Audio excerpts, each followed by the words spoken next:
नमस्कार. गुडघेदुखी, कंबरदुखी किंवा चालताना हाडांमधून कटकट असा आवाज येणं हे अनेकांना जाणवतं नाही का? तर आज आपण याच समस्येवर बोलणार आहोत. आणि उपाय तो अगदी प्राचीन आहे, आयुर्वेदिक आहे आणि सगळ्यात महत्त्वाचं म्हणजे यासाठी कोणताही खर्च नाहीये. जरा विचार करा, सकाळी उठल्यावर पाठ एकदम आखडून जाते किंवा गुडघ्यातून कळ येते. जिने चढताना उतरताना सांध्यांमधून तो कटकट आवाज येतो. हे अनुभव खूपच कॉमन झाले आहेत. पण कॉमन आहे म्हणून त्याकडे दुर्लक्ष करून चालणार नाही, बरोबर? आणि सगळ्यात भारी गोष्ट काय माहितीये, यावरचा उपाय कुठे बाहेर नाही तर आपल्याच स्वयंपाकघरात आहे. हो, एक असा नैसर्गिक, पूर्णपणे मोफत आयुर्वेदिक उपाय जो फक्त वरवरची वेदना कमी नाही करणार तर आपलं आरोग्य आतून अगदी मुळापासून सुधारेल. चला मग बघूया की आपण आज काय काय जाणून घेणार आहोत. सगळ्यात आधी ही समस्या नेमकी काय आहे ते पाहू. मग याचं मूळ कारण काय आहे ते शोधू. त्यानंतर आहारात कोणते सोपे बदल करायचेत आणि त्या 5 खास शक्तिशाली पालेभाज्या कोणत्या आहेत हे सगळं आपण सविस्तरपणे पाहणार आहोत. चला तर मग सुरुवात करूया आपल्या पहिल्या भागापासून. ह्या वेदना आणि आवाजाची समस्या नेमकी आहे तरी काय, आणि खरंच इतक्या लोकांना याचा त्रास का होतोय हे आधी समजून घेऊया. तुम्हाला माहितीये, एका 102 वर्षांच्या अनुभवी आयुर्वेदिक वैद्यांनी काय सांगितलंय? ते म्हणतात की ही काही फार मोठी गंभीर समस्या नाहीये. हा फक्त शरीरातला एक छोटासा बदल आहे, एक असंतुलन आहे, आणि म्हणूनच त्यावरचा उपाय ही अगदी साधा, सरळ आणि सोपा आहे. बरं, मग या सगळ्याच्या मुळाशी काय आहे? म्हणजे आयुर्वेदानुसार या वेदना आणि आवाजामागचं खरं कारण काय असू शकतं? चला आता तेच जाणून घेऊया. हा एक खूप महत्वाचा भाग आहे.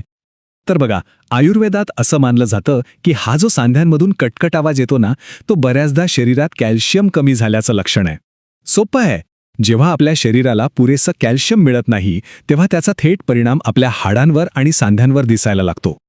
ठीक आहे, मग आता आपल्याला कारण तर कळलं, आणि एकदा कारण कळलं की उपाय करणं सोपं जातं. तर आता आपण बघूया की आहारात असे कोणते सोपे बदल करता येतील ज्यामुळे या समस्येवर मुळापासून काम सुरू होईल. तर हे आहेत ते 4 सोपे पदार्थ जे आपल्या शरीराला आतून बळकट करतात. पहिलं म्हणजे काळा गूळ आणि शेंगदाणे. त्यानंतर सुकी खारीक आणि खोबरं. रात्री झोपण्यापूर्वी हळदीचं दूध तर घ्यायलाच हवं.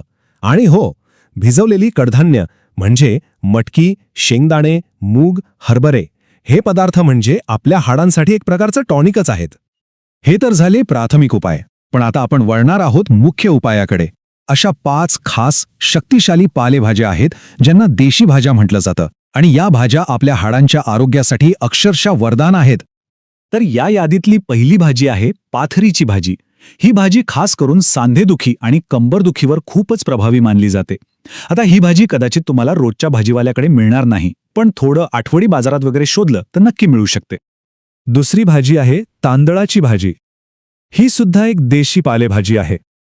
तिचं वैशिष्ट्य म्हणजे ती शरीराला खूप पटकन ताकद देते.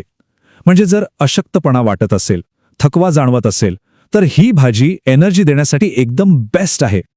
आता तिसऱ्या भाजीकडे येऊया. ही आहे आंबाडीची भाजी. ह्या भाजीमध्ये प्रोटीन आणि कॅल्शियम दोन्ही भरपूर प्रमाणात असतं.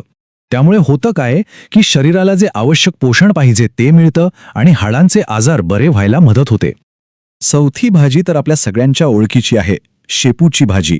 ही अगदी सहज कुठेही मिळते, पण आपण अनेकदा तिच्या गुणांकडे लक्ष देत नाही. खरं तर हाडांच्या आरोग्यासाठी ही एक जबरदस्त गुणकारी भाजी आहे. आणि यादीतली 5वी आणि शेवटची भाजी म्हणजे आपली मेथीची भाजी. मेथी सुद्धा सहज उपलब्ध आहे आणि हाडांसाठी तिचे फायदे तर खूपच आहेत. महत्वाचं हे आहे की या सगळ्या भाज्यांचा आपल्या आहारात नियमितपणे समावेश झाला पाहिजे. चला तर मग या सगळ्या माहितीचा सार काय आहे ते पाहूया. म्हणजे आपल्याला यातून नक्की काय शिकायचं आहे ते थोडक्यात समजून घेऊ. हे बघा, इथे 2 गोष्टी अगदी स्पष्ट आहेत. एका बाजूला आहे नैसर्गिक पौष्टिक अन्न म्हणजे आपल्या पालेभाज्या, आणि दुसऱ्या बाजूला आहे फास्ट फूड, वडापाव किंवा तळलेले पदार्थ जे शरीराला आतून खराब करतात. तर निवड आपल्या हातात आहे. शरीराला पोषण द्यायचं की नाही हे आपल्यालाच ठरवायचंय. आणि हे तर फक्त एक उदाहरण झालं. जरा विचार करा, आपल्या निसर्गाच्या या खजिन्यात, या औषधालयात अजून असे कितीतरी उपाय दडलेले असतील जे आपण विसरून गेलो आहोत. ही फक्त एक सुरुवात आहे. चला आपल्या आरोग्याचं खरं रहस्य आपल्या मुळांमध्ये, आपल्या जुन्या परंपरेत पुन्हा शोधूया.